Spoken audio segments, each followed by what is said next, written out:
Assalamu alaikum wa rahmatullahi ta'ala wa barakatuhu. Kitabu dunkew sigira n'a fɔra kitabu dunkew, kitabu jumɛn de ko don? Kutubu samaya dunkew sigira. O bɛ kuma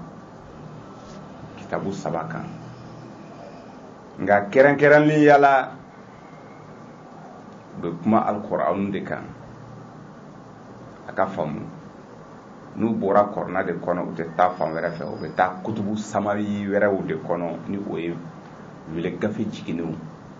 gafe minnu bɔra Ala yɔrɔ ka di cidenw ma. Diinɛ kuma bɛ kɛ ni o gafew de ye, a tɛ kɛ ni gafe wɛrɛw ye. Ala de ko ten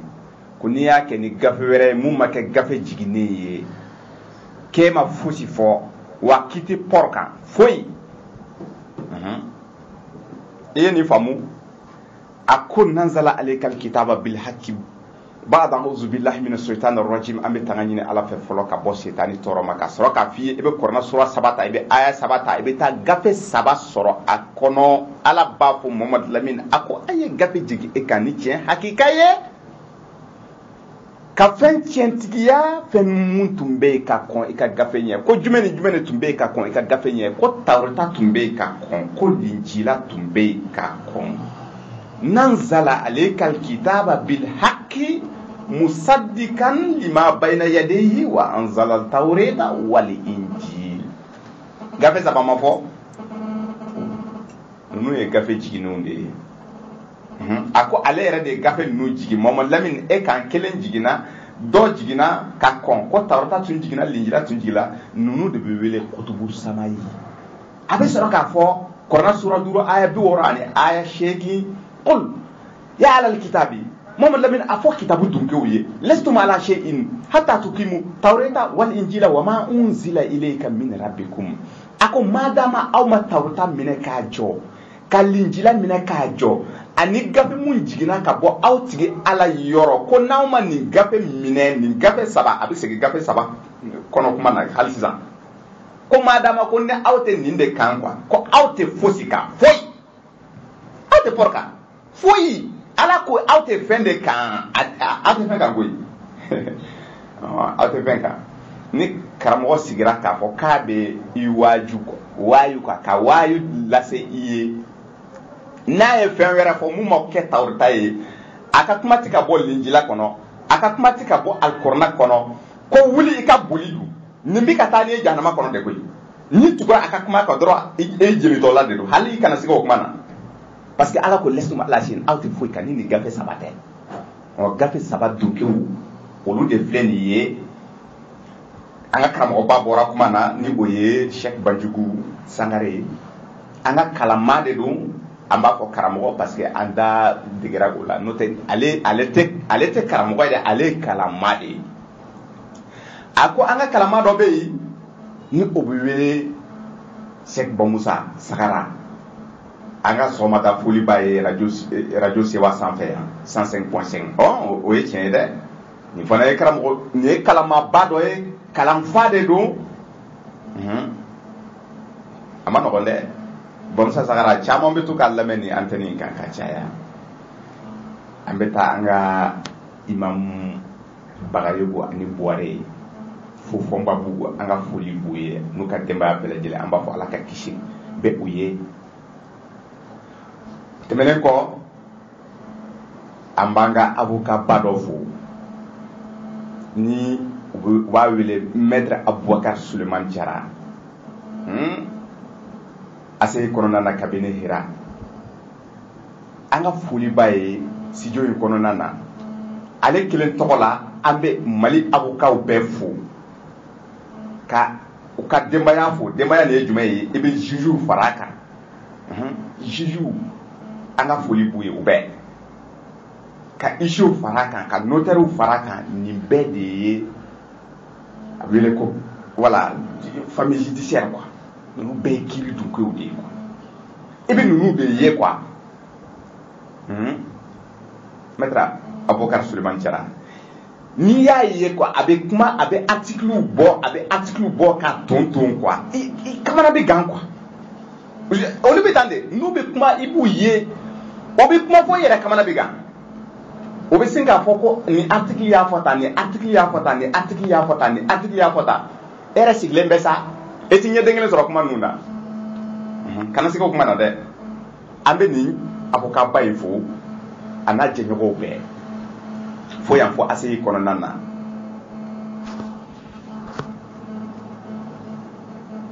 an b'u fo kosɛbɛ ni o tɛmɛna ni Ala ka diɲɛ ye mun de kosɔn an b'a fo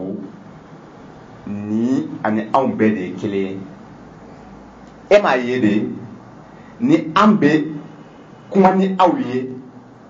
an bɛ sin ka don kɔrɔna kɔnɔna na an bɛ articles de bɔ kɔrɔna kɔnɔ o bɛ kuma cogo min na f'i kamana bɛ kan dɛ an fana bɛ kuma tan de fo karamɔgɔ ninnu kamana bɛ kan ko ninnu fana bɛ ka wajili kɛ cogo di tan kɔrɔna ayaw de don i tɛ se ka nin wuli dun diɲɛ bɛ wuli nin tɛ wuli Ala ko kɔrɔna ye kiti de ba kiiri de bɛ kɔrɔna kɔnɔna na quoi a bɛ kɔrɔna sura 13 aya 37 i m'a ye a daminɛna i t'i teliya i ka sɛbɛnniw daminɛ sa parce que nin y'a donnen kuma na koyi article dama de bɛ di yan Ala ko kɔrɔna sura 13 aya 30 ani aya 7 ko kɔrɔna mun b'aw bolo nin ye tan ko dɔ wɛrɛ tɛ ko sariya kisɛ de b'a kɔnɔ don a bɛna kɔrɔna sura 42 aya 13 a ko Muhamadu Lamini ko an bɛ ka sariya kisɛ mun wayu ka d'i ma ko nin kelen de tun dira kira Nuhu ma ko nin kelen de tun dira Nabi Ibrahima ma ko nin kelen de tun dira kira Musa ma ko nin kelen de tun dira Nabila Isa ma ulul azmu ni a bɛ wele kira ba 5 u tɔgɔ nana yan de ko Muhamadu Lamini e fana kuma bɛ ka kɛ Muhamadu Lamini sisan ale fana bɛna kɛ mɔgɔ 5nan ye Nuhu fɔra i ye Ibrahima fɔra i ye kira Musa fɔra i ye Nabila Isa fɔra i ye kɔrɔna sura 42 aya 10 ani aya 3 sariya kisɛ de dira i ma quoi kura tɛ ka fɔ i ye donc an bɛ sariya kisɛ in de ta avocat ninnu bɛ kuma cogo min na an fana bɛ kuma tan karamɔgɔw ka avocat fana de y'an ye kana se ko kuma na dɛ ni an y'a fɔ k'a bila yɔrɔ min na i b'a tɔmɔ k'a ɲɛfɔ dɛ n'o tɛ ayi n ma kalan dun n ma kalan dɔnnibaaw bɛn n'a kan a fɔra tan o tɛ diinɛ ye Ala ka kuma de ye o de kosɔn a k'i ma kɔrɔna sura 39 aya 3 a ko diinɛ ye ale de ta ye diinɛ hakika ye ne Ala de ta ye silamɛya diinɛ ye ne de t'a dɔn a bɛ sɔrɔ ka ɲininkali kɛ ko tuma ne wo ko Muhamadu Lamini tellement que Ala yɛrɛ kamana ganna kɔrɔna sura 49 aya 16 a yɛrɛ Ala kamana gan kojugu a yɛrɛ ye ɲininkali dɔ tomi kɛ k'a bila kɔrɔna kɔnɔ a ko o tuma na wo Muhamadu Lamini a fɔ ɲininkali tɛ n ko ɲɛ dɛ mɔgɔw ko mɔgɔ de bɛ ne Ala dege diinɛ na wa diinɛ olu de b'a ɲɛfɔ ne Ala fana de ye wa a ɲininkali bɛ yen a tɛ wuli o ɲininkali tɛ se ka wuli kɔrɔna sura 49 aya 16 Ala yɛrɛ ye ɲininkali kɛ Muhamadu Lamini mɔgɔw ɲininka n ye dɛ o tuma na wo a ka maaba ninnu de bɛ diinɛ ɲɛfɔ ne Ala fana ye wa k'a sɔrɔ ne de bɛ fɛn bɛɛ lajɛlen dɔn ok kabako ye mun ye bɛɛ ko ko kɔrɔna kabako ye mun ye bɛɛ ko ko kɔrɔna kabako ye mun ye o bɛɛ ko k'u sɔnna kɔrɔna ye fo o bɛ to ka segin Ala ka kuma dɔ filɛ nin ye kɔrɔna sura 3 aya 100 ani aya 3 Ala b'a fɔ ko an ka juruba ale Ala ka juruba kelen quoi k'an k'o minɛ quoi k'an kana fara quoi k'an kana kɛ taabolo bolofara taabolo quoi k'an kana o kɛ k'an ka juruba kelen nin minɛ ko juruba kelen nin ye jumɛn ye k'o de ye kɔrɔna ye k'o de ne Ala ka nɛɛma ye ne ye mun kɛ aw kan quoi Ala ka nɛɛma mun kɛra adamadenw kan ko o de ye kɔrɔna ye quoi i m'o faamu wa taa kɔrɔna sura 5 ta e ka aya 3 ta a ko bi n ye a ka sariya gafe nin dafa quoi n ye diinɛ dafa bi quoi n ye kɔrɔna dafa bi quoi ka nɛɛma boli aw kan ja kɔrɔna de ye nɛɛma ye ko an ka hakili jigin nin nɛɛma in na quoi a bɛ segin kuma kan ko est ce que nɛɛma wɛrɛ de b'aw bolo mun ka fisa ni kɔrɔna ye wa ko ni aw kan ka nisɔndiya ni e kan k'i nisɔndiya ni fɛn dɔ ye ko nisɔndiya fɛn ma tɛmɛ kɔrɔna kan quoi nin bɛ kɔrɔna sura 10 aya 50 ani aya 8 nisɔndiya fɛn de ye kɔrɔna ye ko a kan k'o minɛ k'an kana fara k'an kana kɛ bolofaraw ye quoi bolofaraw an tɛna don a kɔnɔ tellement que bolofara yɛrɛ ka ca mɔgɔ yɛrɛ tɛ n'i ko k'i b'a fɔ i b'a daminɛ sisan fo sini sɔgɔma ni wagati kelen e bɛ bolofara fɔ i tɛ tila a la Ala ko k'a ye kɔrɔna minɛ quoi mais kabako ye mun ye karamɔgɔ yɛrɛ b'a fɔ ko ni aw fɔra ɲɔgɔn kɔ k'aw ka segin ka na kɔrɔna ma ni aw fɔra ɲɔgɔn kɔ k'aw ka segin ka na kɔrɔna ma juruba kelen de ye kɔrɔna ye ala ko k'an k'o minɛ k'an kana fara mais karamɔgɔ ko an kɔni bɛ bɔ kɔrɔna kɔnɔ ala an bɛ taa ɲɛɲini fan wɛrɛ fɛ mais olu yɛrɛ ko n'olu taara fan wɛrɛ fɛ mun de kɔsɔn u y'u kɔrɔna in bila fɔlɔ o b'a fɔ i ye ko kɔrɔna ma walawala ko ali kɔrɔna ma walawala donc puisque kɔrɔna ma walawala o ye gafe dɔw de dilan ko gafe minnu bɛ kɔrɔna walawala o gafew de b'u bolo mais olu yɛrɛ b'a fɔ ko ni u taara o gafe ninnu kɔnɔ n'u fɔra ɲɔgɔn kɔ k'u ka segin ka don kɔrɔna kɔnɔna na mais o bɛ se ka kɛ cogo di aw m'a fɔ kɔrɔna ma walawala wa aw de ko kɔrɔna ma walawala a ye kɔrɔna to yen aw bɔra kɔrɔna kɔfɛ aw bɛ tila k'a fɔ ko ni aw fɔra ɲɔgɔn kɔ kɔrɔna kɔfɛ k'aw ka segin ka na don kɔrɔna kɔnɔ aw ko fɛn min ma walawala aw bɛ segin ka don o kɔnɔ cogo di fɛn min ma walawala o bɛ se ka kiiri tigɛ aw ni ɲɔgɔn cɛ cogo di aw de ko k'a ma walawala aw bɔra kɔrɔna kɔnɔ ka taa ɲɔgɔn sɔsɔ hadisaw kɔnɔ yen dɔw ko ni ala kɛra ka ni hadisa tɛ tiɲɛ ye dɔw bɛ pan k'i jɔ ko non ko nin y'o hadisa nin ye tiɲɛ ye ko o sɔsɔli kuntan ninnu ni o bɛ aw bolo yen sɔsɔli kuntan de don tiɲɛ de don a bɛ suratul atur kɔnɔna na kɔrɔna sura joli suratul atur kɔrɔna suratul atur a aya 12 a bɛ yen awɔ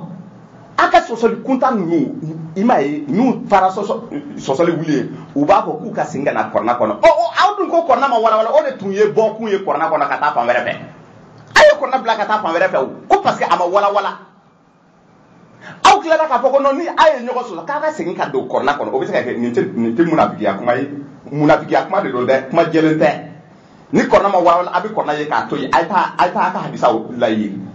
mais aw ko ni aw fɔra ɲɔgɔn k'aw ka segin ka na fɛn kɔnɔ mun ma walawala tuguni aw de ko k'a ma walawala kunfin aw bɛ kunu aw bɛ hali a tɛmɛ kana se ka kuma na dɛ manamanakan bi na ban don kɔrɔna ma walawala o de bi da ko kɔrɔna ma walawala ko kɔrɔna ma walawala jɔn y'a f'i ye ko kɔrɔna ma walawala ala ko kɔrɔna walawalalen don e ko kɔrɔna ma walawala ala ko k'a walawalalen don e ko k'a ma walawala donc sisan i ni ala cɛ kelen kɔni bɛ ka tiɲɛ fɔ kelen bɛ ka nkalon tigɛ wa ala ye tiɲɛ fɔla de ye quoi ale ka kɔrɔna walawalalen don an bɛ o dalilu sɔrɔ yɔrɔ jumɛn an bɛ o dalilu sɔrɔ kɔrɔna sura 10 aya 37 wa ma kana hadha alquran an yuftara min dunillahi walakin tasdiqa allazi bayna yadayhi wa tafsila alkitaba la rayba fihi min rabbil alamin wa tafsila alkitaba ko ne ala ka kɔrɔna ni walawalalen don wa siga-sigana tɛ kɔrɔna kɔnɔ wa a bɔra diɲɛw daba ma yɔrɔ i ye nin faamu kɔrɔna sura 10 aya 37 ko kɔrɔna bɔra diɲɛw daba ma yɔrɔ wa kɔrɔna walawalalen don wa siga-sigana tɛ o gafe kɔnɔ a ka hadisa gafe ninnu bɛɛ siga-sigana b'a la parce que o de kosɔn aw ko ni aw ye ɲɔgɔn sɔsɔ ko ka segin ka na kɔrɔna kɔnɔna na e ko fɛn mun wɔlɔla a bɛ segin ka na a kɔnɔ bɔn ala kɔni filɛ k'a fɔ ko ale ka kɔrɔna walawalalen don wa siga-sigana t'a la e tɛ hadisa gafe fosi ta ni siga-sigana tɛ gafe mun kɔnɔ ayi kana sigi o kuma na parce que olu yɛrɛ b'a fɔ hadisatigiw yɛrɛ b'a fɔ ko hadisa dɔ ye dayifu ye o kɔrɔ siga kɛn bɛ hadisa minnu ko ala kɛra ka kuma ninnu ko tiɲɛ tɛ quoi fɛn minnu ye dayifu si fɛn minnu tiɲɛ tɛ quoi kuma lasurunya na tiɲɛ yɛrɛ de tɛ quoi sahu ani dayifu nin sahalen don c'est-à-dire que nin ka kɛnɛ dɔ in man kɛnɛ e t'a tiɲɛ na o ala kɛra ka kuma dɔ de e bɛ ala kɛra ka kuma de woloma ko dɔ ka ɲi dɔ man ɲi e m'a mɛn k'a fɔ ko ni ala kɛra fɛn min fɔ ko o ye wahyu de wa ma yantiqu anil hawa in huwa illa wahyun yuha kɔrɔna sura 57 aya 2 kɔrɔna sura 57 aya 2 wa ma yantiqu anil hawa in huwa illa wahyun yuha k'a tɛ fɛn fɔ a ka kɛ wahyu ye a ma kana ni dungo fɔla tɛ wa n'a dun kɛra wahyu ye ko a banna e bɛ taa fɔ ko ala kɛra ka kuma dɔw yera ko siga bɛ kuma mun na ala dun ko ni ala kɛra y'a fɔ dɔrɔn i b'a fɔ k'alu samina wa atana ɲaamɛ n sɔnna hey aw tɛ segin an ka na kɔrɔna ma an ma aw wele ka taa fan wɛrɛ fɛ koyi an ko a ye na kɔrɔna ma n'a ye ja na kɔrɔna ma n'a ye ja kana na kɔrɔna kɔnɔ to ye wa an dun b'a dɔn ala ko adamadenw la fanba k'o tɛ tiɲɛ fɛ suratul yunus aya 30 ani aya 6 kɔrɔma surata aya 30 ani 6 ko adamadenw la fanba ko mamadu lamini o tɛ tiɲɛ fɛ koyi ko wa ni tugura jama fanba ko bɛ fili ka bɔ ala ka tiɲɛ ma ko jama fanba tɛ foyi k'a fɔra an y'a mɛn ko an y'a jigiya quoi an y'a jigiya bɔ n'a y'a kɛ ten o de ka ɲi k'u bɛ sɔrɔ k'u ka nkalon sɔrɔ a kɔnɔ ni bɛ kɔrɔkɛ sura 6 aya 100 ani aya 16 e ko cogo di Bo jama famba ko te se ba ko ye. Oh donc amba do jama famba ti singa na korna ma ko ye. E de ko do e mum bi ka an lameni ibi eta ya ala ko ye boli kana korna kono. Ta korna be fambe kana na am fambe la ko ye. Kana na ko andi ga mugo wele kan amma mugo wele kan an yirama. Ta korna nyenyi korna bi bolo ye. Mais fembe wala lindo ala ko te an yu sura ni ayati. Oh fembe wala lindo. Bi ambe babu jumɛn de ta pour que mɔgɔw ka limaniya ka dɔn k'a fɔ tiɲɛ yɛrɛ la kɔrɔna walawalalen don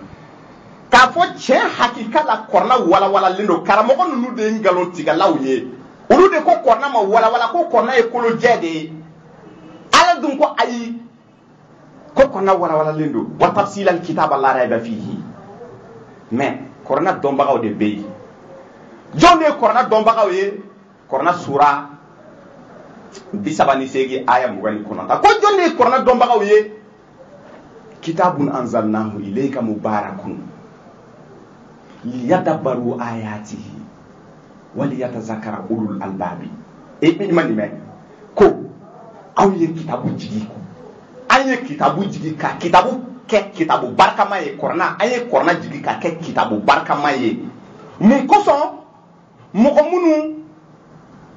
mun koso aka taasi a ayaw la mun koso mɔgɔw ka taasi korna aya ninnu ma ani mɔgɔ minnu hakili ka bon o ka hakili jakabɔ kɛ quoi aya ninnu kan o ka hakili jakabɔ kɛ aya ninnu kan mɔgɔ minnu hakili ka bon olu de ko don ni e hakili man bon ni e tɛ miiri ni e tɛ taasi korna ayaw la e k'i sen bɔ a la e tɛ se ka korna walawalali faamu yɛrɛ yanni diɲɛ wuli cɛ i t'a faamu k'i to hadisa gafe kalan na ye ko muslimu y'a don tan Abu Hurairah y'a fɔ tan ke e to o la e tɛ korna dɔn yanni diɲɛ wuli cɛ i t'a dɔn ko mɔgɔ minnu bɛ taasi korna ayaw la olu de bɛ korna lɔnni sɔrɔ bi an bɛna babu dɔ ta ka taasi aya dɔw kan k'a lajɛ quoi ala bɛ ka comme u ko k'a ma walawala ala bɛ kuma hali i hakili tɛ se ka fɛn mun ye ala bɛ kuma a kan an bɛ babu jumɛn de ta bi an ka wolo kɛcogo babu ta kɔnɔ wolo la biologie la reproduction an bɛna dɔɔni fɔ o kan kɔrɔna kuma na nin kan wolo bɛ kɛ cogo di sira jumɛn fɛ wolo bɛ kɛ wa wolo bɛ se ka kɛ tuma jumɛn quoi an bɛna babu boli adamaden kan kɔ an bɛ baganw ta to yen an bɛ yiriw ta to yen bi an bɛ adamadenw ta la reproduction humaine sira kɔrɔna bɛ kuma kan cogo di quoi c'est-à-dire que matière jumɛn de bɛ fara ɲɔgɔn kan wagati jumɛn ni den bɛ se ka sɔrɔ walima n'i t'a fɛ ka den sɔrɔ i kan ka kafoɲɔgɔnya to yen tuma jumɛn a kɛra baara ye dɛ an balimamuso nin yɔrɔ in na sariya y'o nɔ minɛ dɛ ani hali cɛw dɔw ye planning kɛ ka planning kɛ k'u kana den sɔrɔ tumana min na o y'a kanu ka den sɔrɔ o planning ye ka to yen den tɛ ka sɔrɔ bilen a kɛra baara ye dɛ dɔw ko an bɛ planning kɛ nin ye kabako ye dɛ mun kosɔn an kana den sɔrɔ a ye planning kɛ a ye kusi don a tɛ jɔ o kana siga la a règle tɛ jɔ fa bi kusi de don kusi bi muso mun na a tɛ ban Bamakɔ yan a bɛɛ ta tiɲɛna planning fɛ o de don jɔn de ko e ka foro jɔn de ko e ka poison bila foro kɔnɔ ala ka foro kɔnɔ n ko wolonugu ye ala ka foro ye de an b'a fɔ ko muso yɛrɛ ye foro ye an da bɛna se o ma an bɛna ayaw di an ma se yen hey planning bɛ kɔrɔna kɔnɔ aw tulo ma jɔ a k'a lamɛn a ko o respecté n'i bɛ fɛ ka den sɔrɔ tuma min na i bɛ den sɔrɔ n'i tɛ fɛ ka den sɔrɔ tuma min na i tɛ den sɔrɔ o bɛ i yɛrɛ de ma ala ko o bɛ i yɛrɛ de ma cɛ muso y'i ka foro ye k'i ka don foro kɔnɔ cogoya ani wagati mun y'i ja an da bɛna se o ma ɲɛfɛ n'i tɛ fɛ ka den sɔrɔ ni muso a bɛ kɔrɔna ta in kɛ dɔrɔn o y'a bannen nka n'i taara pikiri don i yɛrɛ la hey pikiri dɔ bɛ a bɛ mɔgɔ halaki koyi a kana mɔgɔ ka ala ka foro tiɲɛ ni poison ye ni poison de don poison de don dɔgɔtɔrɔ ɲɛnama minnu bɛɛ a bada u tɛ sɔn u furumuso o tɛ fɛn u tɛ sɔn an ka dɔgɔtɔrɔ wala ne kɔni bɛ ka den wolo janya wolo janya a lamɛn nin émission ye lamɛn nin bɛ fɛ ka mais kana na taa furakisɛ kirikara ninnu ta dɛ kana na furakisɛ n'o tɛ e b'i ka fɛn bɛɛ tiɲɛ foro a kana ala ka foro tiɲɛ quoi a kana poison bila ala ka foro kɔnɔna na quoi mais sisan an bɛna o dalilu di aw ma kɔrɔna ye mun de fɔ wolo bɛ kɛ cogo di wolo bɛ kɛ ni fɛn jumɛn ye kafoɲɔgɔnya kan ka kɛ tuma jumɛn walasa a ka den sɔrɔ n'i t'a fɛ ka den sɔrɔ e bɛ a to yen tuma jumɛn kɔrɔna bɛ nin bɛɛ ɲɛfɔ dɛ n balimakɛ n balimamuso aw dun ko karamɔgɔ dun y'a fɔ aw ye ko kɔrɔna ma walawala kɔrɔna dunkew nana dɛ kɔrɔna dunkew nana ayi n ma kɔrɔna faamu kɔni o kɔni kuma tɛ i t'a fɛ k'a faamu o y'i kungo ye mais n'i b'a fɛ k'a faamu hali i kana se k'a la i b'a faamu mɔgɔ dɔw fana bɛ yen u bɛ fɛ ka den sɔrɔ mais i bɛ taa ye tiɲɛ na olu ta den garisɛgɛ tɛ olu la o y'a ɲini u sen olu bolo ni émission ma wagati man tɛgɛ minɛ a kuncɛ yɔrɔ la an bɛ fayida di fayida ka d'u ye dɛ e k'a lajɛ depuis n ye fayida fɛ f'a b'a ka bigi yɛrɛ an bɛna Zakariya ka baro di i ma ni ale yɛrɛ tun ma kɛ dentigi ye f'a kɔrɔla a muso yɛrɛ tun ma kɛ den sɔrɔbaga ye f'a kɔrɔla suratul Mariyama an da bɛna se o ma taala ɲɛfɛ a ye den sɔrɔ cogo di a ye den sɔrɔ ni dalu mun ye an b'o dalu bɔ alikɔrɔna kɔnɔ k'a di aw ma aw minnu b'a fɛ ka den sɔrɔ awɔ a bɛ kɛ ten de o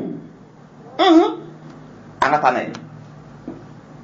ne ko ala ye mun de fɔ n'a bɔra mɔgɔ saba la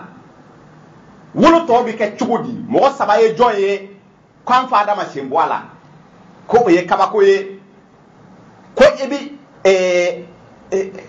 Hawa an ba Hawa i bɛ ale sen bɔ a la ale fana dancogo ye kabako ye ko e bɛ Nabila Isa sen bɔ a la ale fana Masihu Isa ibnu Mariyama ale i bɛ ale sen bɔ a la olu mɔgɔ saba mun tɔgɔ dira i ma nin ye tan ko olu dancogo ye kabako de ye a bɛ kɔrɔna sura 7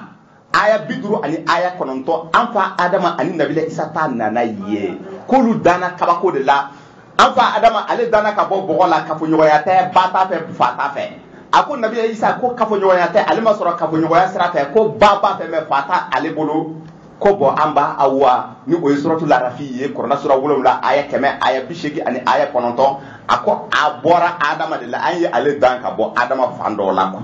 nin ye kabako ye dɛ bon an bɛ nin mɔgɔ saba bɔ a la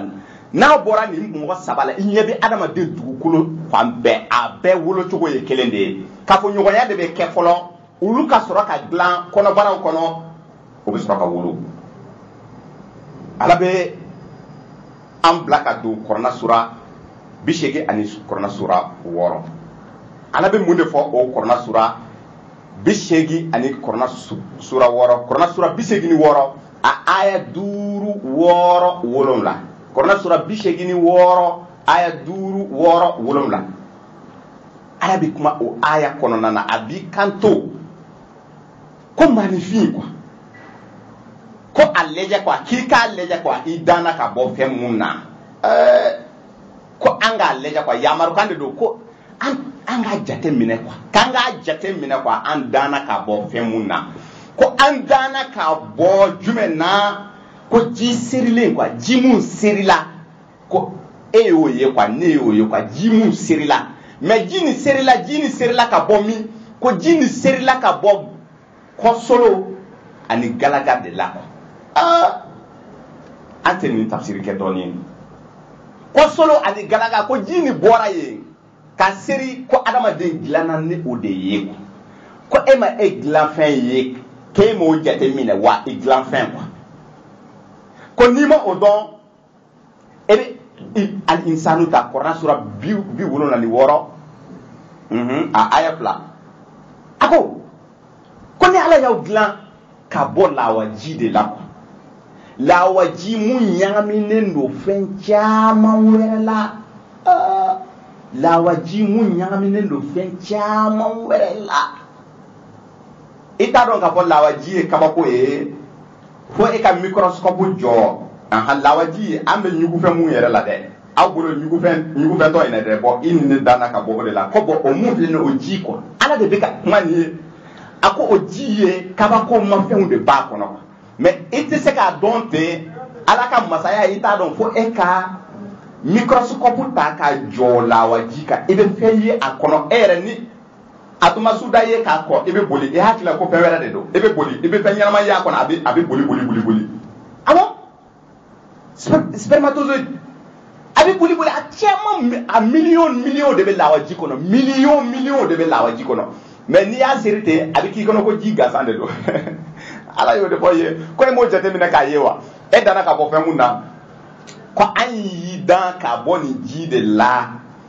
ka i kɛ mɔgɔ ye mɔgɔ mun bɛ kulo bɛ mɔgɔ mun na quoi c'est mɔgɔ mun bɛ mɛnli kɛ quoi ani mɔgɔ mun bɛ yeli kɛ ka sɔrɔ ka sira fila jira i la nin ka ɲi nin ma ɲi nin ye ala waliɲumandɔn sira ye nin ye kafiriya sira ye i ma kafura i ma sakira n'o i ma kafura walima i bɛ kɛ kafiri ye walima i bɛ kɛ mɔgɔ ye i bɛ ala waliɲumandɔnbaga ye walima i bɛ kɛ kafiri ye nin bɛ kɔrɔna sura 76 aya 2 aya 3 aya 2 aya 3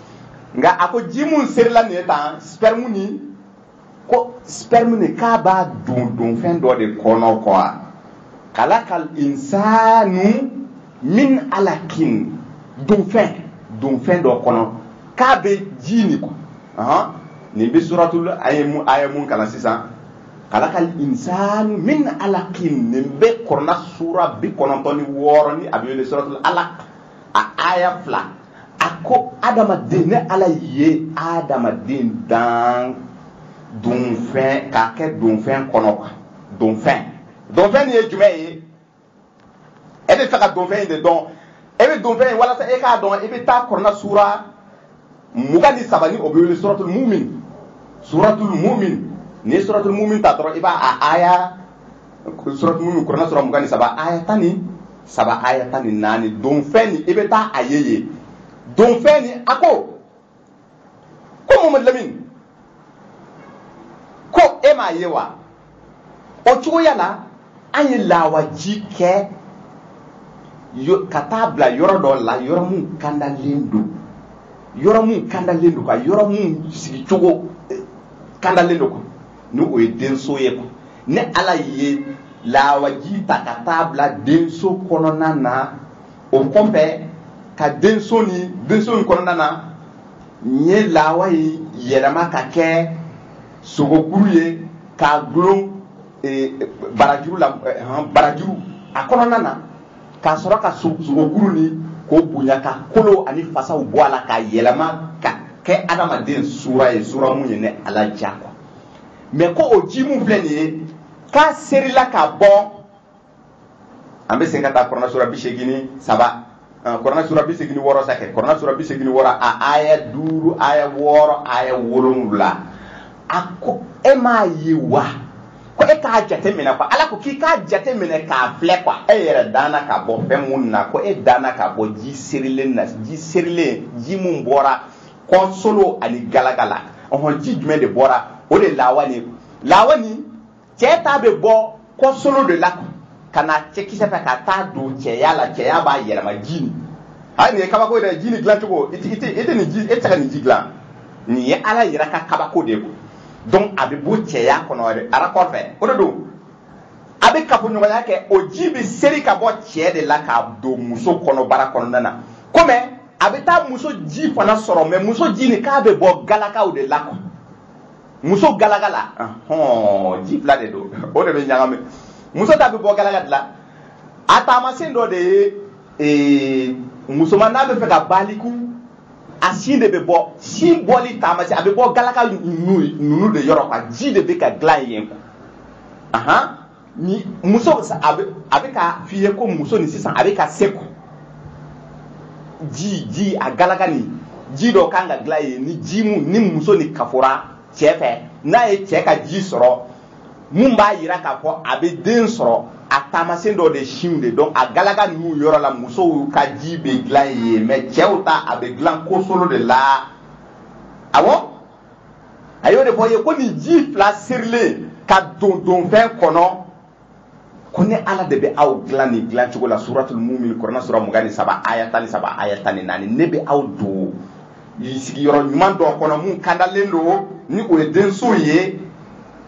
ka sɔrɔ ka aw yɛlɛma ka aw yɛlɛma ka dani ni yɛlɛma quoi ka dani yɛlɛma ka bɔ lawala k'a kɛ joli ye quoi k'a kɛ joli a kɔnɔ k'a kɛ sogokuru ye quoi sogokuru quoi k'a kɛ sogokuru ye ka kolo ani fasaw don a la ka dilan k'a bila sawura la ka sawura mun ka di ni Ala ye quoi sisan o ji mun bɛ bɔ cɛ la dɔ bɛ bɔ muso la ni Kɔrɔna sura 86 aya 5 aya 6 aya 7 n'a b'a fɔ i ye ko ji mun bɔra galakaw la ani kɔsolo la ni a bɛ taa don fɛn kɔnɔ u bɛ ɲagami ɲɔgɔn na ni Ala bɛ dilanni kɛ ko an bɛ se k'o sɔrɔ tuma jumɛn quoi c'est-à-dire que o dilanni o danni bɛ se ka kɛ tuma jumɛn quoi danni a bɛ comme i n'a fɔ pour que e k'a faamu est-ce que wagati bɛɛ ye samiyɛ ye wa ayi wagati bɛɛ tɛ samiyɛ ye samiyɛ donda de bɛ yen samiyɛ dun wagati mɔgɔ bɛ taa dugukolo fara quoi ka sumaw bila dugukolo kɔnɔ Ala bɛ a falen quoi wagati de b'a la wagati de bɛ sumadonw na quoi wagati de bɛ yen ko bɔ adamaden fana o mun danni mun bɛ kɛ nin ye tan dɛ pour que danni ka kɛ walasa den ka sɔrɔ a bɛ kɛ wagati dɔ de kɔnɔna na quoi ko wagati ni jate ko n'i t'a dɔn k'i ka taa jate dɔnbagaw ɲininka dɛ suratul mu'min nin ye tiɲɛ ye dɛ Kɔrɔna sura 23 aya 100 ani aya 13 ko ne tɛ jate dɔn quoi ko jate dɔnbagaw ɲininka quoi jate dɔnbagaw ɲininka mais jate dɔnbaga ye jɔn ye jate dɔnbaga ye Kɔrɔnatigiw de ye quoi Kɔrɔna kɔnɔ de jate fɛn bɛɛ lajɛlen bɛ Kɔrɔna kɔnɔ ma faratna fil kitabi min shay'in fɛn tɛ yen ni Ala ma mun sɛbɛn Kɔrɔna kɔnɔ a fɛn tɛ yen Kɔrɔna sura 6 aya 38 fɛn tɛ yen ma faratna fil kitabi min shay'in foyi tɛ yen ni Ala ma mun sɛbɛn Kɔrɔna kɔnɔ n t'a dɔn o ye tiɲɛ ye mais kana fɔ k'a tɛ Kɔrɔna kɔnɔ n balimakɛ o ye kafiriya kuma de ye quoi c'est que i b'i yɛrɛ bɔ orgie la quoi c'est mɔgɔ mun bɔra terrain yɛrɛ kɔnɔ ko bɛ taa ballon ta fan wɛrɛ kɔ o mɔgɔ sugu de ye quoi hors sujet de ye quoi kana fɔ ko a tɛ Kɔrɔna kɔnɔ kan n t'a dɔn o ye tiɲɛ ye mais Ala k'o fɛn bɛɛ b'a kɔnɔ k'a sɔrɔ k'a f'i ye walqad sarrafna linnasi fi hadha alquran min kulli masalin fɛn bɛɛ lajɛlen an y'a yɛlɛma cogoya bɛɛ lajɛlen alqur'ana kɔnɔ k'a kɛ misali Kɔrɔna sura 18 Kɔrɔna sura 17 aya 80 ani aya 9 Kɔrɔna sura 18 aya 50 ani aya 4 Kɔrɔna sura 30 aya 50 ani aya 8 Kɔrɔna sura 37 ni 7 aya 20 ni 7 Kɔrɔna sura 30 ni 9 sakɛ Kɔrɔna sura 30 ni 9 aya 20 ni 7 a ko ne Ala a bɛ segin kuma kan quoi ma faratna fi walqad sarrafna linnasi fi hadha alquran min kulli masalin fɛn bɛɛ lajɛlen misali bɛ Kɔrɔna kɔnɔna na ko sisan n'i t'a dɔn jate den bɛ sɔrɔ cogo min na ko ne tɛ jate dɔn k'i ka jate dɔnbagaw ɲininka quoi Kɔrɔna sura 25 aya 100 ani aya 13 a b'o jate sɔrɔ cogo di an bɛ yɛlɛ ka taa Kɔrɔna sura 84 ani 4 ta jate baro dɔ bɛ bɔ an ye jate ba de b'a kɔnɔ quoi yen de planning ye ni a bɛ fɛ ka planning kɛ a b'aw hakili to ni aya ninnu na quoi an bɛ aya minnu di aw ma an bɛ aw baro aya ninnu na fɔlɔ pour que aw ka se k'a faamu Kɔrɔna sura 84 ani 4 Kɔrɔna sura 84 ani 4 Kɔrɔna sura 84 ani 4 i b'a aya 18 ta i b'a aya 19 ta Ala b'i baro a ko n b'i ma ni kalo ye quoi Ala de bɛ ka nin fɔ ko n b'i ma ni kalo ye tumana min na kalo bɛ bonya a bɛ bɔ fitinin na i b'a dɔn ni kalo tile fɔlɔ tile filanan a fitinin de fɔ a b'a ɲini aw t'a ye kalo jɔra kalo ma jɔ o tɛ wa fitinin ko min ma ni kalo ye tumana min na a bɛ bɔ fitininya la quoi awɔ a bɛ se k'o de fɔ i ye quoi ko min ma ni kalo ye tumana min na a bɛ bonya k'a da kɛɲɛ quoi a bɛ bonya k'a da kɛɲɛ kalo bɛ bonya k'a da kɛɲɛ ka bɛn tile joli ma tile 14 tile 15 kalo tile 14 kalo tile 15 kalo tile 16 kalo tile 17 i bɛ taa sɔrɔ kalo dafara ka bonya ka jɛya a ko min ma ni kalo ye ni o wagati ye quoi a bɛ ka ne ka fɔ ko yɛrɛ Ala ko min ma ni kalo ye tumana min na a bɛ bonya ka da kɛɲɛ ko n'a bonyana ka da kɛɲɛ tumana min na a aya 19 ko ne bɛ danni daminɛ k'a yɛlɛma n bɛ aw bɔ nin lahala la ka aw kɛ nin lahalaya ye ka aw kɛ nin lahalaya a ma fɔ i ye ko ne bɛ Ala ma fɔ ko ji sirilen ka don kɔnɔbara kɔnɔna na k'ale bɛ taa bila denso kɔnɔ suratul mu'min kɔnɔna na Kɔrɔna sura 23 aya 17 aya 14 a ma fɔ i ye k'a bɛ taa ji in bila denso de kɔnɔ wa ko ka lawaji ni yelema ka kɛ sogokuru ye ka fasaw ni kolo coro a la ka dilan ka kɛ sawura ye mun ye ale alaja mais ko o dani bɛ kɛ tumana min na min ma ni kalo ye ka tumana min na a bɛ dafa ka kɛ kalo belebeleba dafalen ye quoi min ma n'o wagati ye quoi ko wagati o de ye dani wagati ye dani bɛ daminɛ ka yɛlɛma i ma nin faamu i ye nin faamu cɔ e ye nin faamu e ma foyi faamu nin na e ko tɛ e tɛ fɛn faamu mais a lajɛ e k'a lamɛn dɔrɔn i bɛna fɛn faamu a ko min ma ni kalo ye ala ye mun de fɔ kalo kunkanko la suratul haji an ka na taa suratul haji kɔnɔ an ka taa suratul bakaratu ta sa kɔrɔna sura 2 n'an ye kɔrɔna sura 2 ta i b'a aya 189 ta a ko Mamadu Lamini ko bɛna i ɲininka kalo kuraw kibaruya kunkanko la ko kalo dabɔra jate de kama quoi ne bɛna kalo di aw ma adamadenw ko Mamadu ko mɔgɔ bɛna i ɲininka kalo kunkanko la quoi ko o jaabi ko ne ala ye kalo di aw ma k'a kɛ jate bɔlafɛn ye quoi karab mais a bɛ segin ka na suratul yunusu kɔnɔ kɔrɔna sura 10 aya 5 a ko hali tile kalo ni tile bɛɛ n ye nin bɛɛ lajɛlen kɛ yelen ani nɔrɔmafɛnw ye o bɛ taa ka segin kɛ walasa aw ka se ka jate dɔɔni aw ka wagati sanw jate ani wagati jate dɔɔni kalo ani tile ye quoi mais a bɛ kalo dama ta ka taa bila suratul bakaratu kɔnɔna na aya 100 ani aya 89 a b'i kanto ko Mamadu u b'i ɲininka kalo kunkanko la i b'a fɔ u ye ko kalo dabɔra jatefɛn de kama o de kosɔn a bɛ taa i kali kalo la quoi ko n b'i ma ni kalo ye tumana min na a bɛ bonya ka da kɛɲɛ quoi ko n'a bonyana ka da kɛɲɛ ko ni ala bɛ dani daminɛ k'a yɛlɛma an fɛ yan samiya bɛ don juillet kalo wagati ninnu na o tɛ wa juin o de don ni sanw nana an bɛ dani kɛ a bɛ falen ko bɔn adamaden fana ka kafoɲɔgɔnya dani kɛ wagati de bɛ yen ni e ma se k'o dɔn dɔrɔn a ɲagamina i bolo awɔ walasa a kana ɲagami ko jate dɔnbagaw ɲininka bɔ jate dɔnbagaw de bɛ ka jate fɔ i ye o tɛ an ye dɛ an bɛ ka kɔrɔna de fɔ i ye kana na miiri ka bɔ an de bɛ ka nin fɔ i ye koyi kɔrɔna de bɛ ka nin ɲɛfɔ i ye ko kɔrɔna nana ka aw bɔ dibi la ka taa ni aw ye yelen na ka kodɔn di aw ma quoi e m'o ye kɔrɔna suratul Ibrahima kɔrɔna sura 14 aya 1 e m'o ye a m'a fɔ i ye ko suratul Lukman fana kɔnɔ ko ayaw filɛ nin ye kodɔn fan bɛɛ aya minnu kɔnɔ suratul Lukman aya 2 nin ye ko ye dɛ ayiwa a ye nin lamɛn awɔ sisan a ye kalo fɔ i ye ko tumana min na a bɛ da kɛɲɛ ka bonya ko dani bɛ kɛ mais a lamɛn a bɛ taa suratul bakaratu kɔnɔna na a bɛ muso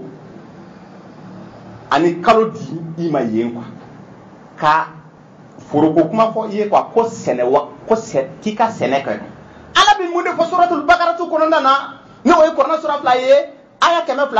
aya 23 n'an bɔra aya 23 la an bɛ bɔ 123 la an bɛ yɛlɛ ka kɛ 122 ani 22 mais an k'a daminɛ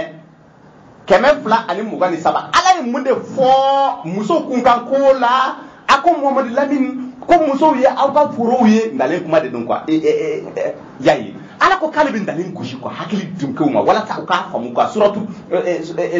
Ankabutu ni o ye kɔrɔna sura 29 aya 43 ko ne ala bɛ nalen gosi kɔrɔna kɔnɔ quoi mais nalen ninnu mɔgɔ ko dɔnbagaw de b'a faamu quoi e mun tɛ fɛn dɔn k'e tɛ fɛn faamu ala ka nalenw na quoi a bɛ ko bɔn a filɛ k'a f'i ye bakaratu kɔnɔna na aya 102 aya 23 ko Mamadu Lamini musow ye aw ka forow de ye quoi musow ye aw ka foro de k'aw ka don foro kɔnɔna na cogoya ani wagati mun y'i ja i ka sɛnɛ kɛ quoi i bɛ sɛnɛ kɛ mun de kosɔn falenfɛnw bɛ bɔ sɛnɛ bɛ kɛ ni jumɛn ye dabakala o de bɛ woro filacɛ la o de kosɔn a ko an ko adama ma ko bɔn arijɛnɛ filɛ don a kɔnɔ i ni furumuso a bɛ fɛn bɛɛ dun mais a kana gɛrɛ camancɛ yiri na camancɛ yiri de ye daba ye quoi dabakala quoi cɛya quoi mais an ka baabu t'o kan bi awɔ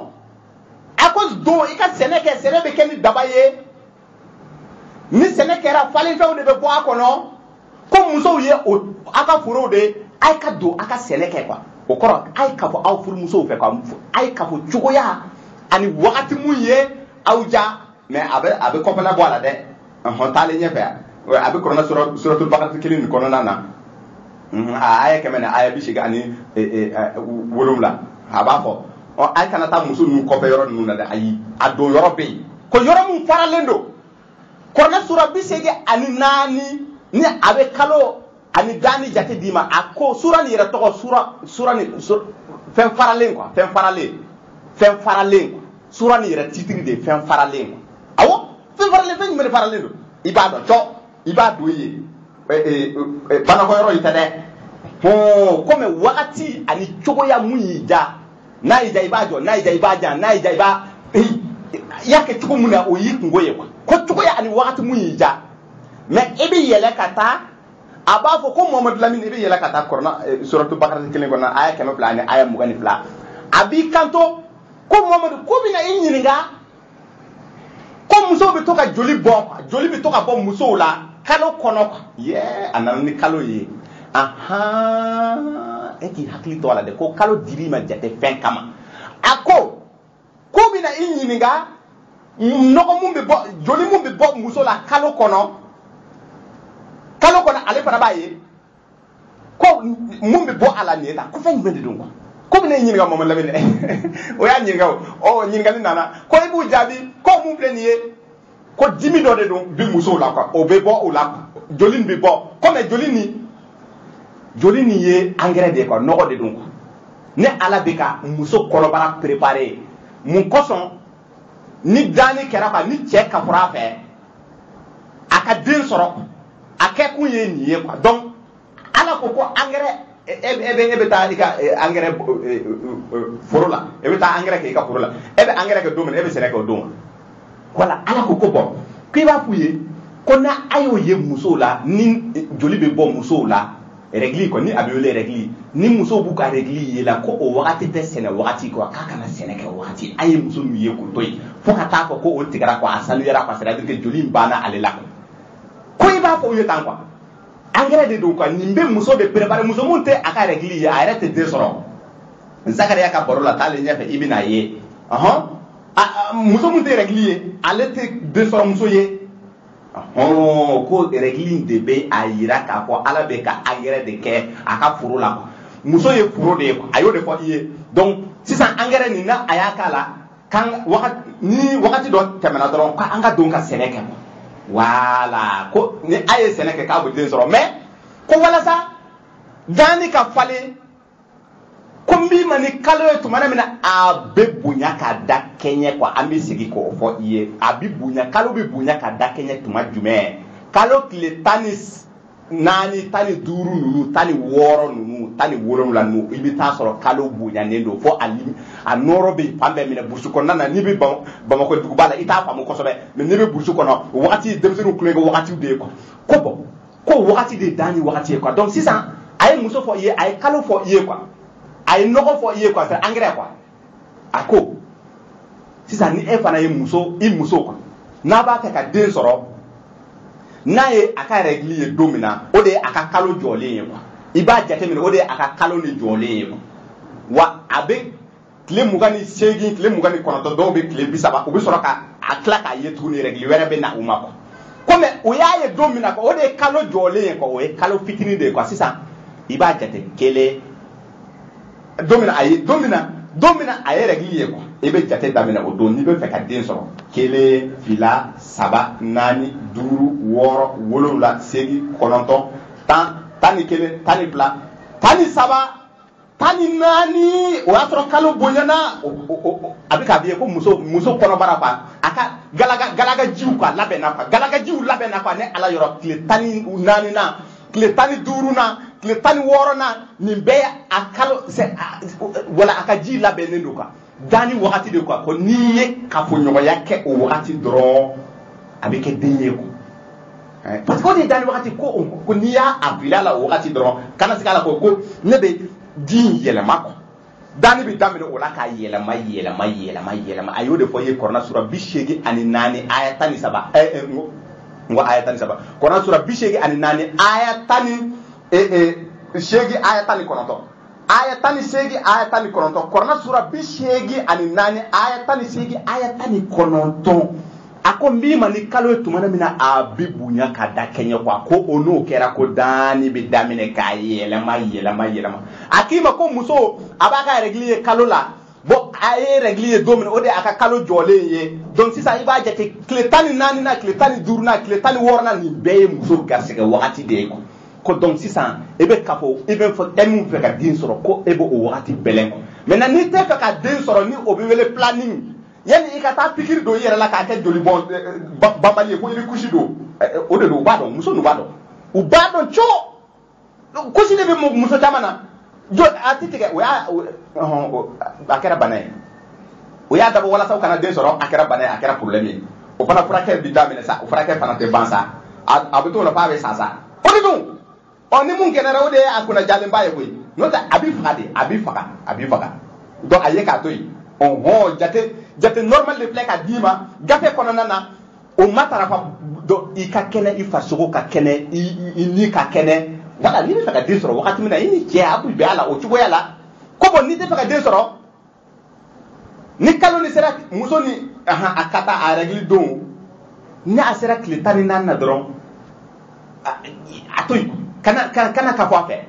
parce que a ko k'i ka don cogoya ani wagati mun y'i ja sisan e ko e tɛ fɛ ka den sɔrɔ o t'i kungo ye wa n'i tɛ fɛ ka den sɔrɔ sisan 14 15 16 ninnu i bɛ a bɛɛ to yen parce que muso ji n'a bɔra a bɛ wele obi dɔgɔtɔrɔ b'a dɔn an ka foli bɛ dɔgɔtɔrɔw ye kosɛbɛ bi sɔgɔmada in na an bɛ dɔgɔtɔrɔw bɛɛ lajɛlen fɔ dɔgɔtɔrɔ sɛbɛnw bɛɛ hali a kolon parce que bɛɛ tɛ se ka ɲɛ hali a kolon dɔɔni minnu bɛ wala kolonbaw ninnu tɛ mɛ yɛrɛw kan ani kolon fitininw kan an bɛ u bɛɛ fo mali dɔgɔtɔrɔw bɛɛ olu ka se an b'u bɛɛ fo mais olu tɛ sɔn an b'a fɔ a ye nin mɛn dɛ aw tɛ sɔn ka mun kɛ aw musow la aw kana o kɛ cɛ wɛrɛw musow la dɛ ni muso ninnu dogora ka taa aw ye aw ka fɔ na n'i cɛ ye n tɛ sɔn na n'i cɛ ye wa n'i cɛ nana i b'a fɔ a ye i bɛ a kɔlɔkɔlɔw f'a ye n'a bɛ fɛ k'a kɛ o y'a kungo ye parce que o de don ni mɔgɔ ko k'a bɛ taa tiɲɛ de fɛ a bɛ y'a k'a ka taa tiɲɛ kɛ a yɛrɛ ye quoi e ka sira jumɛn b'o la e y'a yamaru bɔ nin de kɔni ka ɲi n'a ko a tɛ sɔn ala yɛrɛ ma mɔgɔ jagoya ala kira bi diini jagoya tɛ diinɛ na hali diinɛ ala ko k'ale tɛ mɔgɔ jagoya n'i b'a fɛ i b'a kɛ n'i t'a fɛ a to yen nka n'i m'a kɛ kɔlɔkɔlɔ mun b'a la i b'o sɔrɔ e fana a fɔra ko i kana na pikiri kuntan ninnu ani furakisɛ kuntan ninnu ta e ko e b'a ta ni kɔlɔkɔlɔ mun b'a la i bɛ jɔ n'a ye hey kana kɛ a ma ɲi sɛbɛ ko tɛ ala ka foro k'i kana poison bila ye poison tɛ bila ye poison de don parce que a b'a bɛɛ tiɲɛ a bɛ foro bɛɛ poison bɔ engrais jugu quoi e bɛ sɔn ka taa engrais jugu kɛ i ka foro la wa e bɛ sɔn wa fo e b'a engrais qualité ɲininka ko nin engrais qualité kɔni ka ɲi an y'a mɛn engrais dɔ bɛ yen engrais berelate wagati dɔ la a ma na wa fa tun bɛna kɛ mankan ye ko engrais berelate c'est à dire que engrais mun man ɲi quoi o tɛ don foro la bon a b'o cogoya de la quoi mais sisan a k'i ma ko muso ne bɛ fɛ ka den sɔrɔ i bɛ jate di aw bɛ jate ta quoi donc i ni cɛ aw bɛ bɛn a la o wagati aw b'a to yen ovule ni ale bɛ balo tile 3 de muso kɔnɔbara kɔnɔna na tile 3 muso galakaji ninnu bɛ labɛn ka cɛ ka lawa kɔnɔ tile 10 règle yelen kɔfɛ tile 14 tile 15 tile 16 ninnu na ka taa quoi donc sisan ni a ma lawaji sɔrɔ dɔrɔn ale bɛ sa quoi il faut que fo a ka règle wɛrɛ ye fo ka na tile 14 wɛrɛ o wagati kelen quoi ale balo bɛɛ ye tile 3 de n'a ma cɛ ka lawa sɔrɔ dɔrɔn ale bɛ sa donc a bɛ se tile 19 wagati o b'a sɔrɔ tile 19 ninnu o b'a sɔrɔ ale ji a banna quoi ji sara quoi ji comme a ma lawa sɔrɔ ani cɛ ka lawa de kan ka ɲagami ka kɛ den ye comme cɛ taa a sɔrɔ kɔnɔbara kɔnɔna na ale bɛ dani wagati bɛ tɛmɛ quoi kuma la surunya na dani wagati bɛ tɛmɛ ale bɛ balo tile 3 tile 4 a ye taa dɔgɔtɔrɔw ɲininka o de don tile 3 tile 4 a bɛ balo o wagati de o y'a sɔrɔ kalo bɛ ka taa a bɛ ka yɛlɛma quoi i m'a ye kalo bɛ yɛlɛma a bɛ na bɔ dɔ in na a bɛ kɛ ten de aw bɛ jate bɔ ni cogoya la aw ka fɛn bɛɛ lajɛlen kɛ o cogoya la awɔ i b'i ka ɲɛnamaya bɛɛ kɛ i bɛ fɛ ka den sɔrɔ wagati min i bɛ den sɔrɔ n'a b'i sɛbɛn ma i bɛ jate ta dɔrɔn jate kɔni ye jate koyi ko diɲɛ ko bɛ jate hali diɲɛ ye jate de aw t'aw si jate wa aw tɛ kalo jate wa fɛn bɛɛ ye jate de wa ko don kelen bɛ yen maliki min di na a bɛɛ ye jate de ka taa o don bɛ na donc sisan aw yɛrɛ ka kɛnɛya kama aw bɛ nin matarafa nin ye kɔnɔna ka kuma de ye korna o ko korna mu ma wala wala de korna de bika ni benye fo ye ayera ka kaba ko korna na o ko fe mu ye kolo je de ko ate famu de bo ala ko fembe ba kono de ni abika eni ne kalambi ambe reproduction de la ama la jamakulu hakili jigi na adama deum be so wolo chogodi be soro tuma jume de be dembe se ka glan ko ambo baro de la ngasi sa ebita ye mogo do be ale ana furumuso tiena olu koni o ye ni jaten nu ke nga o te ka den soro o ye fembe ke o ma den soro o yala la fambe o ma den soro o ma den soro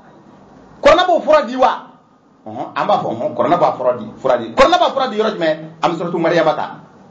korona surata ni kononto ni korona surata ni kononto ta ibaye abe boro do ka iye a aya polola ako kaf ha ya ain shad harfu durufle letru de do o ko korote ni na be ko kaf ha ya ain alif lam mim ra alif lam mim o fenunu o be korna sura damene de la ite abada ite ale ye korna kono chama chawla ba sura damene aya folo nu ale be inde ko ale be kay yinde ko mais o ko korata la ante do o korla bi de mais ambe misali fitini dima pour que e ka famu doron korobala ako korna jigina ka ande bo dibila ka tani aye yele na donc ala te fembla korna kono ko korote munna kwa na patala kwa o sabite o koron na pa yera te ankan ko na ye fengo fe mun bla korna kono korobala enya bine kap ha ya ainsat ko arfu duru fleni abe munde ko fo ye ninde be wele kodu ko korna kodelendo ko korna tangalendo ko suratul buruj kornana aya mugani kele aya mugani fla suratul buruj aya mugani kele aya mugani ko korna tangalendo abita korna sura bina ni saba aya nani fo ye ko korna be ale yoro abapa korna original be ale yoro me ka garde lendo akane lendo mais babu de ba kono pour que e ka famu mo mo be baraka ni service bara quoi c'est ça ibita soro aka ordinateur sans fait sara yoro be employé de sara officier be c'est-à-dire que comptabilité officier be et taille fait mon service soro mun be don officier be soro mun be bo officier boy ou ba classé mais et taille wala sa be kanana doye ka singa aka koye aba code ka bla quoi aba code ni chiffre ye walma lettre de quoi abi code de don quoi aka dossier gelembe aba be code aka téléphone nu be code lendo aka fe mun ka ye aka téléphone kono de abe code lendo ba awgulo mune ko sa abe code nu video chiffre walma lettre bon après ni ye dem babu abe ta yande dem babu code lendo fo e ka ni code don wala sa e ka den soro o de ko sa akoko arfu duru fleni ye mena mo jonka boro de bo ye ko mina nga jonke donka boro de bo ye e jonke mun to e Zakaria ni ko ayi tiga mo la ka ene ala deli denko la ayi tiga mo la ka ne ala deli ni deli kan ye deli kan mu make mo nyena ka ayi duko ka keko ayi tiga mo la ka ala deli ay mo de fo ala ye ako ntige ala ako ko nkolo korla de ne kolo korla a cher la ne kolo korla wa ne kusigi be jera ko nga ni Zakaria mun fleniye ne ma delika e ala deli ko nga jigi ko jigi waru la ko ni jigi ma delika tika kwa e wele che yera la ala ye nga haju benye nga ni zena mina ideli muna ni ko ka gele parce que ne kolo yera korla wa kusigi jera fasayi o ka boyi sisa nga joro de denko ye parce que nkorla mais muso fana make muso mun bi den soro ko ale muso yaye kale muso ma den kale muso make muso den soro muso ye quoi wolo muso ye quoi kale muso make wolo muso ye wa ale fana korola nga onata wota chena baka ko yi abe kale ka sin woti ko ale bina ala deli ko ala e ko bi se ka ko bela de ne ko baro ni mo ko ni korola ni muso make wolo muso ye ko ni wala o ko era bane nga onata wota kwa nebe e don kwa ne Zakaria nebe e don kwa ne tenjigitike ela kwa mais ni wele mais ni ma so ya bane nga je yera la ne ko bina idili ala ko denko la ko be dendi nema demu bimina ne ka tienta abi nga tienta abi Yakuba ka tienta quoi Yakuba ka dema Yakuba Israël Yakuba to Israël Israël Yakuba imaye Yakuba to na suratu Maryam ko na aya worona mais Yakuba to flana Israël de ko andila ka babu ka kan a to flana Israël abi suratu Maryam kilen ko na aya bidurani aya shege beta Yakuba to suratu Israël ko mo mum bina dedi ni ma mo mum bina Israël tienta quoi Israël bon son quoi Israël tient quoi kiraya quoi kiraya ani masaya quoi ko dedi ni ma ntigi ala Zakaria de beka ala wele mais ay ko de do ko de mum be dem babu ko zere ye mais kabako ye muye aba tiga yam quoi ne be suratu Maryam kono aya kele ka tabla aya woro la mena abe barone tiga ye kata ala to ni dima ay ala to ala wel ni to muye ka sura ka den sura abe to o dima suratul al imran kono nana Zakaria kele ka borobe ke yan ka korona kabako de ngoni ne ko korona ma wala korona ma wala ke korona ma wala parce que utado emi mado korna na yani kamini ko do korna durshi akora korna ma wala si dembe ke gafe hadisa kitabu kalana be se ka korna do chogodi be se ka korna do yani jemuli che parce que korna be bororo tadoro abi se ka bororo tike abi se ka pevera to ala te nye dengele sorala parce que eti mado korna na on bo sisa dengo problème ni Zakaria bi ka nyefo ala ye ni aboro damene na ni kodu ye ni aye kodu ibi fe ka den soro ni kodu be do ni kodu dole dengo babu dayela la sisan dengo babu kibara de be nyefo ala kira alayhi salatu wasalam anaka mato ye ko korna kono ne ala be fembele kile ke misale wala sa na mo go be femuna aka la dege o sisan abita korna sura al-imran kono aya bisaba ani aya shegi ala to be ala to ni fleni ye aya bisaba ni shegi na Zakaria kele baro de nana tuye ako ay ala de ni to mu ako rabbi intigi habli min ladunka zuriyatan tayyibatan innaka samiul du'a yayi ibata rabide eba nasibo abo iba nasibo do ko na ko nasi haram ye ne ka ko ye amatel go mer do ko nasi haram ye kasaro nasi haram ye ala bi munde ko nasi kunga ko la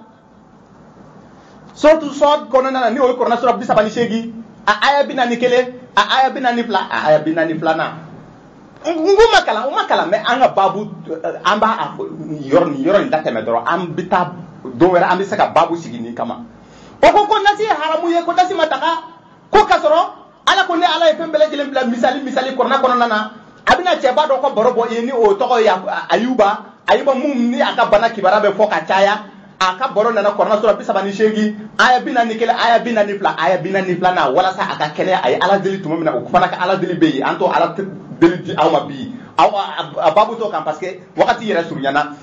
abetani dengo babu e tele ala wala sa ika donc ko ebe seka Zakaria ka ala to ni ka nasibo ni yabo ebe iko ebe mi awo ibi ko ebe mi ko ema ayuba sake ayuba bana bi munna ema ko me korona sura bisabani shegi aya binani kila aya binani plana akoko ango isen korota ika gushi duguma ko jibe bo ko ni jibora ko ji ka suma ko ebi ko ni jiye folo ka soro ka imi me wonna fi misal de be ka dima e ko nasi haram ye ko ayuba ebi ko folo ika soro ka jini mi kwa nasi be pleine ka misal dima donc 600 Zakaria ka ni ete de soro Zakaria ka ala togo ni ibo o sebe iba sebe korona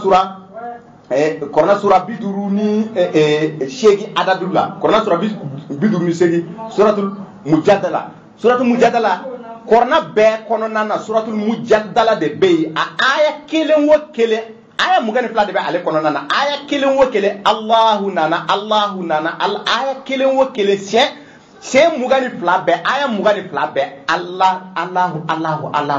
ba kono donc nasini na ija ibake wolomla fana kibare kabako kibara de akoko ne aya wolomla di aw ma kono suratani duru aya bishege ade aya wolomla ako aya wolomla dira aw ma aplene mumbe taka segi ke na ye taka segi ke shen wolomla abeke jodi sentani nani wala shen wolomla wala sentani nani sentan nani fana kabako de akoko sentan nani muso bi se ka garse ko baro na ka dima ako o kaboy e bi se ka ke mugani fla awo ala to adal suratu mujadala na o temana hey adadu yini adadu don aka mu yija asabe e b'a nasi bɔ n'i y'a nasi bɔ i b'a kɛ cogo di min tan e b'a kɛ cogo di min tan mun bɛ min e bɛ mun de fara a kan i bɛ di fara a kan a bɛ Kuranɛ sura 16 aya 60 ani aya 8 aya 60 ani aya 9 karam Kuranɛ sura 16 aya 60 ani aya 8 aya 60 ani aya 9 ayi kanto o kɔnɔna na a ko mun Lamin ko ne ma fɛn di aw ma wa ne ma mina diden kibaruya bɔ aw ye diden kibaruya mina o bɔ aw ye ko diden ye kabako de a bɛ taa fɛn bɔ a kɔnɔbara kɔnɔ a bɛ taa fɛn bɔ a kɔnɔbara kɔnɔna na mun bɛ kɛ fura ye ka taa aw ma ni o ye di ye Kuranɛ sura 16 aya 68 aya 60 ani 9 e bɛ to ka nasi ni kɛ i ni muso bɛɛ b'a dun donc a bɛ jate ta a bɛ to ka jate nu bɛlɛbɛlɛ a bɛ to ka kafo ni Ala sɔnna a bɛ den sɔrɔ hey karamɔgɔ a kana ni feere dɛ nin tɛ feere fɛn ye dɛ ayi ne bɛ mɔgɔ furakɛ i b'a furakɛ fisabilillahi n'a a tigi ye den sɔrɔ n'a nana fɛn mun d'i ma o y'i ta ye mais kana na Ala bon n bɛna den baara kɛ aw ye mais a bɛna ni 100,000 walima 1,000,000 ayi dɛ n'i y'a feere i ye fɛn feere i tɛ se ka fɛn mun feere a tɛ feere kana feere nin dira aw ma fisabilillahi fu fasayi de Ala Kuranɛ dira Ala kira ma a ma wari bɔ fu fasayi de don a bɛ di mɔgɔ ma k'a k'a di mɔgɔw fana ma k'a kana dɛmɛ k'a kana sara ɲini donc bi nin bɛna kɛ an ka laseli kuncɛli ye an ka foli bɛ aw ye aw kelen kelen na bɛɛ lajɛlen aw balimakɛ Usmane Bari de don a b'a ka numéro di aw ma walasa an bɛ kiti mun di la ni kana n'an wele k'a fɔ ko a ye nasi bɔ dɛ an tɛ nasi bɔla ye o ka faranfasiya fɔlɔ kana n'an wele o kama wala ni de don donc sisan kiti ni an bɛ ka kiti mun di an ye kiti tigiw de kiti mun bɛ ka di nin ye ta yɔrɔ dɔ de bɛ mun tɛ tiɲɛ i b'a wele i b'a fɔ an ye tiɲɛ tɛ i bɛ dalilu fana di n'i ma dalilu di an tɛ sɔn dɛ mais i ka dalilu kana na bɔ ko an ba Ayisa de y'a fɔ o dalilu o to i bolo an mago fosi t'o la ayi laissez-moi la sini Ala ko k'a tɛ foyi kan donc ne ka numéro ye 66 12 08 66 12 08 66 a balimakɛ don Usmane Bari a ka foli bɛ aw kelen kelen na bɛɛ lajɛlen an b'a fɔ Ala ka wagati wɛrɛ yira an na assalamu alaikum wa rahmatullahi ta'ala wa barakatuhu